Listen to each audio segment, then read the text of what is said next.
Shalom Bapak Ibu Saudara yang terkasih dalam Tuhan Yesus Kristus. Bertemu lagi di dalam renungan harian yang disediakan oleh Gereja Kristus Ketapang. Mari sebelum kita masuk dalam renungan kita berdoa terlebih dahulu. Tuhan, kami mengucap syukur Tuhan di dalam anugerah-Mu yang besar. Kami boleh bangun kembali hari ini, kami boleh kembali menjalani satu hari yang baru, dan kami mau merenungkan firman Tuhan untuk memulai hari kami. Berikanlah kami hikmat, berikanlah kami sukacita ya Tuhan untuk mengerti firman Tuhan, dan biar firman ini boleh kami hidupi. Di dalam nama Yesus Kristus kami berdoa. Amin. Bapak Ibu Saudara yang terkasih dalam Tuhan Yesus Kristus, pernahkah mendengar seseorang berkata kalimat seperti ini? Saya ingin Tuhan cepat-cepat bawa saya pulang. Atau saya ingin segera pulang ke rumah Bapak.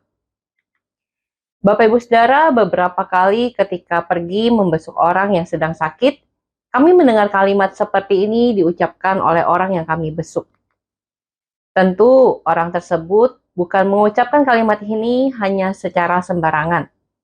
Tetapi karena kalimat ini diucapkan karena penderitaan dan sakit penyakit yang dialami begitu berat.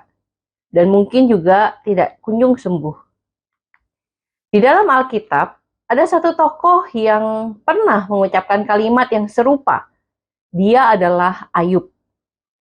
Kita tentu pernah mendengar kisah tentang Ayub. Alkitab mengatakan bahwa Ayub adalah orang yang saleh, hidup takut akan Tuhan. Namun satu waktu Tuhan mengizinkan Ayub mengalami pencobaan. Sehingga semua anak, semua harta, bahkan kesehatannya hilang. Di tengah kondisi yang demikian berat, Ayub bukannya mendapat penghiburan dari teman-temannya, namun justru mereka menyalahkan Ayub dan berkata bahwa semua penderitaan ini adalah akibat dari dosa Ayub. Bapak Ibu Saudara, di pasal 6 Ayub, kita melihat bahwa dia membela diri dan juga gambaran penderitaan yang dia katakan, dia alami. Di ayat 1-4, Ayub berkata begini. Lalu Ayub menjawab, hendaklah kiranya kekesalan hatiku ditimbang, dan kemalanganku ditaruh bersama-sama di atas neraca. Maka beratnya akan melebihi pasir di laut. Oleh sebab itu tergesa-gesalah perkataanku. Karena anak panah dari Yang Maha Kuasa tertancap pada tubuhku, dan racunnya dihisap oleh jiwaku. Kedahsyatan Allah seperti pasukan melawan aku. Bapak Ibu Saudara, bisa bayangkan apa yang Ayub gambarkan tentang penderitaannya? Itu sangat-sangatlah berat. Ayub berkata kalau bisa ditimbang, kesedihannya dan juga kemalangannya ditambahkan, maka itu akan jauh lebih berat daripada pasir yang ada di laut. Tidak terhitung beratnya. Ditambah lagi beratnya itu, dia merasa seperti target sasaran panah. Anak panah Tuhan ditancapkan di dalam hidupnya. Ayub merasa penderitaan yang seperti tangan Tuhan begitu dahsyat menekan hidupnya. Bapak Ibu Saudara, di tengah kondisi yang begitu menderita, banyak hal yang Ayub alami. Ayub di ayat 8 dan 9 berkata begini. Kiranya terkabul permintaanku dan Allah memberi apa yang kuharapkan. Kiranya Allah berkenan merumukkan aku. Kiranya Ia melepaskan tangannya dan menghabisi nyawaku. Bapak Ibu Saudara, Ayub memohon dengan sangat kepada Tuhan. Lebih baik membuat dia mati daripada Tuhan terus menekan. Daripada tangan Tuhan terus ada teracung pada dia. Daripada dia harus terus merasakan penderitaan hidup yang demikian berat.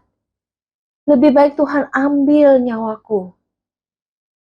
Dan kalau Tuhan sampai mengabulkannya, Ayub tidak melihat kematian itu sebagai sebuah kesengsaraan, melainkan sebuah penghiburan dari Tuhan. Bayangkan Bapak Ibu, begitu beratnya yang Ayub alami. Bapak Ibu Saudara, di dalam kehidupan yang kita alami, yang kita jalani, mungkin tidak ada di antara kita yang mengalami penderitaan seberat yang Ayub alami. Namun penderitaan kita juga masing-masing tidak bisa dibilang itu mudah. Tidak jarang penderitaan kita, sakit penyakit kita, pergumulan hidup kita menghimpit sedemikian rupa, sehingga kita bisa hilang harapan. Tidak ada keinginan lagi untuk tetap bertahan. Dan memohon dengan sangat agar Tuhan lebih baik bawa kita pulang saja. Bawalah kami pulang ya Tuhan. Namun Bapak Ibu Saudara, di dalam setiap penderitaan yang kita alami, Tuhan bukan tutup mata dan Tuhan bukan tidak peduli. Dia peduli dengan apa yang kita alami. Di dalam kisah Ayub, di akhir kisahnya, kalau kita baca sampai akhir pasalnya, Tuhan akhirnya melawat Ayub dan memulihkannya.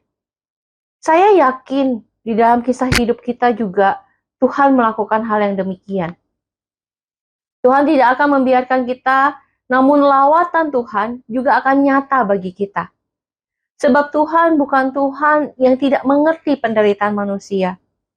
Dia adalah Tuhan yang sudah menjadi manusia, yang mengalami penderitaan yang kita alami di dalam Yesus Kristus. Dalam kasih-Nya, bahkan Dia rela mati untuk menyelamatkan kita, manusia yang berdosa ini, agar tidak binasa. Dan ini menjadi satu harapan yang bisa kita pegang Bapak Ibu.